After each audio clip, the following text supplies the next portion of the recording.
known in history as a woman with an amazing voice that made us all think of Loving You, and a champion for people around the world impacted by cancer.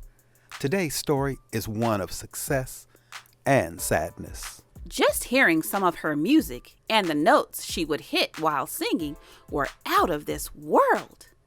Minnie Julia Riperton Rudolph, also known as Minnie Riperton, was born on November 8th, 1947. And let me tell you, when it came to being a part of a large family, Minnie Riperton was definitely surrounded by family and love. She was the youngest of 8 children and grew up on the south side of Chicago. Another interesting fact about her biography reminded me of myself as a girl, and even to this day. Minnie Riperton loved dancing.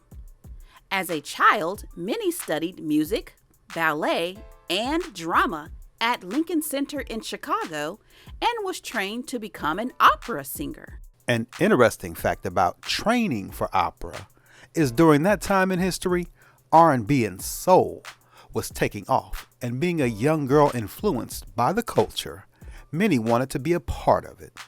That is where at the age of 15, Riperton sang lead vocals with an all-girl group named The Gems. Although Minnie began to get her feet wet in the music industry, it didn't quite take off the way she wanted.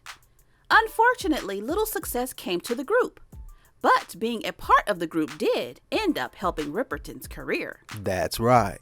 Riperton would continue making music and became the lead singer of the psychedelic soul group, Rotary Connection. They would go on in 1967 and release their debut album, Cadet Concept, and eventually release 5 more albums. All I can say is Minnie Riperton was a hard-working sister.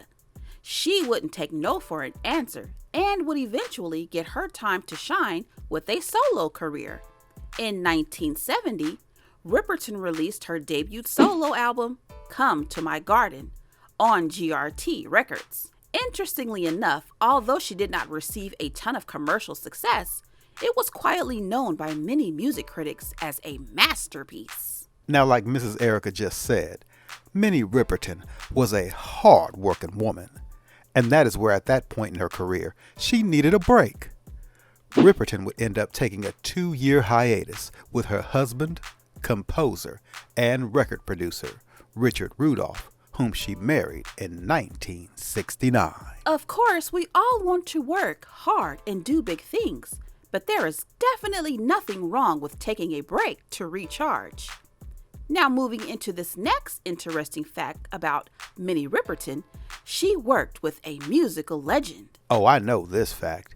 He is one of my favorites in music history. He is a favorite of mine as well. And if you are wondering who we are talking about, I'm talking about Minnie Riperton working with a singer-songwriter named Stevie Wonder as a member of his band Wonderlove. That is right. Stevie Wonder would go on to play a major part of her album that brought Minnie her biggest and most successful song in history. Her album Perfect Angel, which was released in 1974 under Epic Records, was co-produced by Stevie Wonder and Minnie's husband Rudolph, and contained her biggest hit single, Lovin You. The song was a huge success, making its way onto the Billboard pop chart in the spring of 1975. And it is so easy to see why. That song is amazing. She scored her greatest commercial success with the chart-topping pop ballad. But with much success, this is where Minnie Riperton's story would take a sad turn. Sadly, Minnie was diagnosed with breast cancer in 1976. In an effort to battle the deadly disease, Riperton underwent a mastectomy.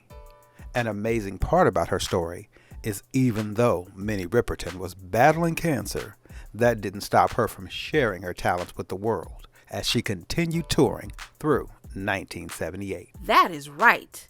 Minnie Riperton was definitely a hero and used her story to encourage others around the world and bring awareness to the deadly disease of cancer.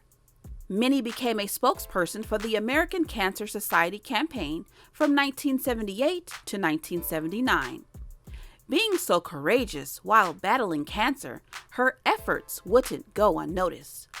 In fact, Minnie would be presented with a Society Courage Award by President Jimmy Carter in 1977. Now that is big. Receiving an award from the President of the United States of America? I'm loving that. I know that had to make her and her family and those who supported her very proud. Moving into the final part of her story, Minnie was admitted to Cedars-Sinai Medical Center in Los Angeles and passed away lying in her husband's arms on July 12, 1979, at the age of 31. What a sad ending to her biography. But from her contributions to the world of music and a voice like no other, the life of Minnie Riperton will never be forgotten in music history.